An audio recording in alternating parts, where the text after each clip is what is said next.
Tukimanyi bulungi nnyo nti ewali omulema tebafunyizaawo ngalo, ewali omulema tebafunyizaawo ngalo muganda wange. Era munnange mu buufu obwo David Lutalo ebintu bimwokezza bw'ogenda ku mutimbagano wonna muganda wange oluyiira lwakoledde dda. Jjukira alina ekivvulu David Lutalo, naye ebintu muganda wange ku social media birabika tebitambula bulungi nnyo, naye anti bagamba kamukabi kasasiro ganga, kamukabi kakola ki kasasiro ganga, nti oba oli awo omuntu olina okumanya mapeesa ki g'olina okunyiga naddala bw'oba oyogera nga naddala mmwe abalina omukisa ogwogera eri abantu nti oyogedde nga wano Uganda Traj nti eddoboozi liwulirwa ensi yonna, oba abantu nga bakutwala ng'ekyokulabirako. Ojjukira nti abayimbi tubatwala nga abasomesa. Muyimbi abaira musomesa owaddala nti ayimba ku kintu newankubadde nga olumu ayinza okuba nga ayimba ku mukwano, naye era alina engeri kwegamba jazza obulamu mu bantu, obulamu kwegamba omukwano ne gudda obujja mu ngeri efaanaganako bwetyo, era abeera musomesa mu buli ngeri yonna. Kakati David Lutalo alina ekivvulu kigenda kubeera ku Serena Hotel naku z'omwezi nga 8 Novemba wano mu Kampala. Jabuvuddeko ekivvulu kyalina okubaawo n'akisazaamu mujjukire n'akyongezaayo. Kakati muganda wange kikino kyengedde mu press conference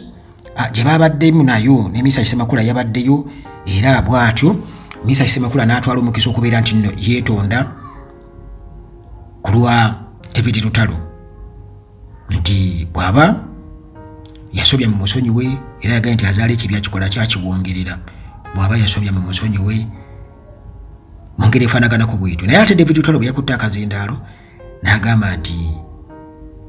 kwegamba bali bye bagamba nti nno be bamuli obubi alina engeri gye bakakkanyizzaamu okusinziira ku bo nga nabo be bagamba be babifunyeemu okusinziira ku mikutu egy'enjawulo, nti babulogazi bangi bakyogeddeko nga bagamba nti yabakkakkanyizza nnyo kwegamba abantu abali mu struggle okubagamba nti babeera banoonya likes. Kwegamba yakozesa ekigambo nti oyinza okuba onoonya likes, kwegamba kiba kifaanaganako n'omuntu okugamba nti oyinza okuba onoonya busente ng'olwokuba oyagalayo obusente mbuyinza okuba onoonya likes, nti oba kwegamba onoonya cheap popularity,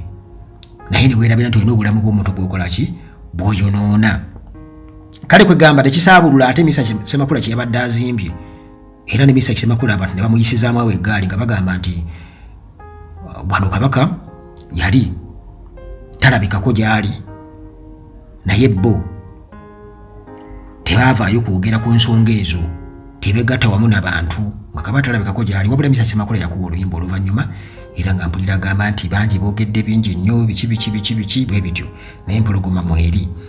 yakuba oluyimba.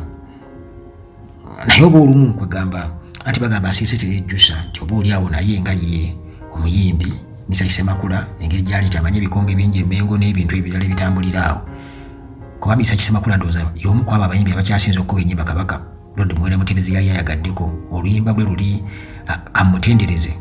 Kabaka Lord Muwenda Mutebi olumu ku mazaalibwa ge yali omuyimbisa emirundi egisoba ne mu 2 nti luddemu, era yafunamu nnyo Mr. Kisemakula. Naye eyo tuveeyo kwegamba yinza okuba yatya okubeera nti abaako kyayogera ekiri awo, naye n'asirika nga bimage nti asirika teyejjusa. Naye ba abantu bagamba nti ebintu bingi nnyo ebiruma abantu bano be batayogerako, kubanga ba abantu batunuulidde ekintu kimu nti gweoyinza okuba nga struggle ogirabira mu likes, naye ng'ate bo struggle bagirabira mu nguudo mbi, amalwaliro omutali ddagala, amasomero oba ebyenjigiriza ebibi n'ebirala, oba n'okwogera ku bantu abatulugunyizibwa abali mu makomera abali abavundira eyo olw'okuba nti struggle bagezaako okubeera nga boogera ku bintu ebyo biruma abantu. Kati gwe buvaayo n'obakkakkanyiza ku likes, ekintu ekyo kiba kibi. Naye nga gye buvuddeko Kalumanywera yenna, Kalumanywera era nga bagamba nti kyalibadde kiri once beaten twice shy, nti oba bagamba mu njogere yaffe ano kiseko kakali kakulumyeko bokalaba okadduka, nti ku mulundi ogwasooka David Lutalo ng'amaze okwogera ebigambo ebyali bitegeeza nti ye tali mu byabufuzi, tebimukwatako, ne bamwambalira. Dr. Kizza Besigye yatuuka n'okubeera nti ayogera nga bagulawo ekiseera kya Nuupu nti abo abagamba nti ebyobufuzi tebibakwatako basiru okitegeera nti kubanga gwe butayagala kumanya butya ggwanga lyo bwe likulemberwa oba bwe lifugibwa kiba kitegeeza nti ebintu bingi nnyo byotafaako gw'oliwo bubeezi olw'okuba nti abantu bakuwagira bagenda mu bivulu ne babawa ssente kati ate ne musinziira awo ne mutandika okubeera nti nno mwerabira obulumi abantu bwe bayitamu okukuŋŋaanya akasente ako kati nga bwalanze Serena Hotel nti 1,500 ndowooza ordinary 1,500 nti ogwo 1,500 abantu muganda wange bagunoonyiza mu kiwato nga mazina abantu 1,500 bagunoonyiza mu kiwato nga mazina kale bagufuna ne bajja bemaleko ekiwubaalo oba ennaku stress ate gwe muganda wange nodde eno ku mukwano gwe bakolaga omungi notandika okubeera ng'obaduulira ekyo abantu munnange bakiganye era ebigambo bye ate yayongedde okubeera nti muganda wange amala eggobe mu kibya ng'ogyeko biri byayogedde mu press conference okwagala bu likes nabiri byayogera okusooka nti ye ebyobufuzi tebimukwatako kati muganda wange era bwatu bwe yali ku shemu ku radio emu David Lutalo n'ayongera ate munnange okubeera ng'ebintu abyonoona bwe bamubuuziza ku bantu abo abamu abagamba nti tafaayo ku bulumi bw'abantu nti tebalinaako kiboogera kwegamba kugatta ku kukubeera nti balwanirira omuntu owa wansi. David Lutalo n'agamba nti abantu abo basiru ekigambo abantu munnange ne bakinootinga atuvumye obusiru tuli basiru nti kubanga mu nnyimba ze ezimu mbw'alina bubaka bwe yateekamu nti omuntu alina kgenda n'awuliriza luyimba olwo n'ategeeza David Lutalo kye yali ategeeza oba n'ategeera David Lutalo kye yali ategeeza naye nti gwe okuvaayo okumulumbagana bw'atyo n'abawunzika bonna nti basiru abanoonya likes. Muganda wange ebintu ne byongera okubeera nga bisajjuka jjukira nti ayolekedde okukola ekivvulu nga 8 omwezi guno ogwa Novemba wali ku Serena Hotel era abantu muganda wange beewera newankubadde nga kale tekyali badde kirungi nti oba oli awo omuntu kukola investment nti batadde ssente mu kivvulu nti oba abantu bakikube temugendayo olw'ensonga eno bweti oba bweti naye nga abayimbi naddala bw'osalawo okusirikasirikira ddala kuba oliwo abayimbi abamu nga bo muganda wange yes kituufu nti abantu basobola kubeera nga bawagira sayidi emu kubanga buli sayidi erinako ebirungi n'ebibi nti omuntu ayinza okuba awagira opposition naye ate opposition nayo si yeetuukiridde. Omuntu ayinza okuba nga awagira NRM ne NRM nayo erina ebibi bingi oba oli awo n'ebirungi eri abo abagifunamu. Kale kwegamba eri abayimbi nga ye tukimanyi nti mu butuufu ono muwagizi wa NRM naye nga tayogera talina nnyo kyayongerako era nga n'abantu bagenda mu bivvulu bye bw'ategeka ne babiraba kati neebayo abayimbi abali mu NRM naye ate era nga baagattako n'okuwerekereza ebigambo kasente bakalidde balina okukasasulira mu ngeri efaanaganako bwetu. Ekintu ekyo kireese abayimbi oba kireetedde abayimbi ebizibu nti omulimu gwabwe ne balima okubeera nga baguprotectinga ne bakkiriza okubeera nga bakozesebwa bannabyabufuzi mu ngeri yonna nti okola statements ezimu abantu ne baleka okubuuza nti lwaki oyimiridde ku stage n'ogamba nti nno gwe toli mu byabufuzi toli mu bya biki okusinziirako ebyo biba bibaddewo oba events eziba ziriwo abantu basobola okirireetinga eyinza okuba coincidence oba nga ddala kituufu abantu kyeboogera kyekyo kubanga jjukira nti wali omukati wabula muliro buli kyoyogera abantu babeera bawuliriza ate abantu bawuliriza. Naye muganda wange David Lutalo alulimu nti katumusabire kubanga abantu okuva ku kyatuka ku gravity gye buvuddeko era bwe batyo beewera bamugamba nti nawe kigenda kubeera nga kikutuukako. Sikimwagaliza nze nga nze sikimwagaliza naye Mukama Katonda kyensaba kimu amulungamye mu mutima amanyi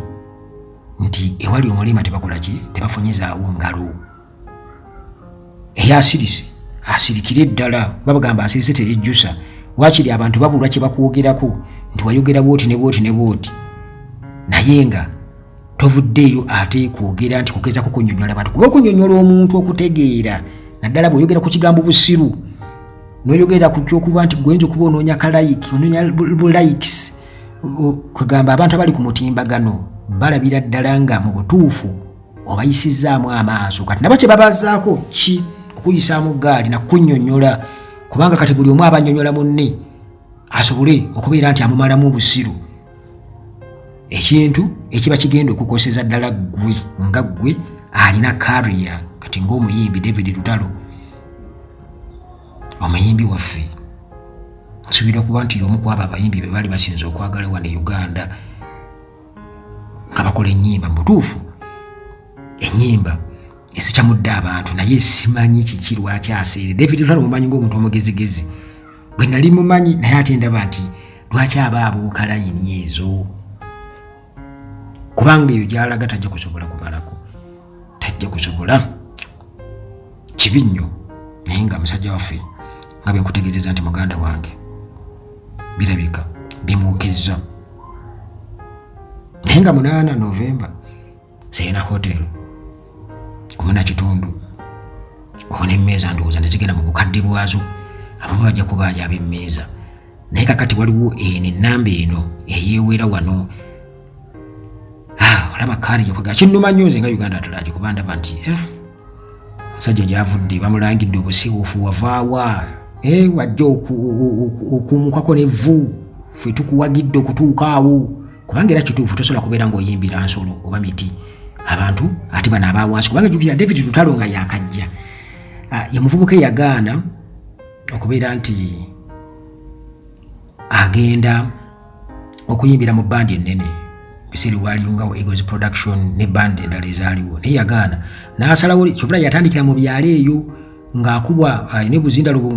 bwe nali badde ngamba bobokisi za nnyaanya ng'akuba obuyimba bw'atyo paka lwe yavaayo baali ne bakijjambu abo kijjambu ala wayogerera firimu yali manejaawo bwe batya ne mu vidiyo ze nga mwali najja mpola mpola ng'ajja alabuka asaalabuka bulabuzi David Lutalo batwaliwo nga tumulaba kati paka bwatuuse awo waali okitegeera kati alwanye nnyo era abantu byonna babimanyi engeri gye baze bamuwagiramu bagimanyi bulungi nnyo nti ne waali kyovulaba nga bamugamba tolina kyotugamba kubanga ffe abakutuusizaawo ng'ate era kituufu kale bw'atuuka okwogera ku likes jjukira nti David Lutalo naye alina platforms alina YouTube channel newaala yonna gy'ateeka ebintu bye era singa ateekayo oluyimba ne lutatambula ne lutafuna likes ne lutafuna views ekintu ekyalabira ddala nga kimukola bubi kale kiba kitegeeza nti likes azifunamu era abantu tebazimummanga era bazimuwa era naye azeetaaga nti okuvaayo okwogera bw'atyo eyogeddemu bubi kubanga tosobola kuyimirira ku ttabi ate n'olitema naye katumusabire kubanga omuntu okutuuka ku live eyo ali n'otandika okuteekawo entalo ezitakwatagana kintu kibi nnyo naddala ngu olwanagana n'abawagizi bo abantu abakuwagira bannange kiba kintu kibi nnyo kubanga obanga ate ayozezza n'oyanika mu ttaka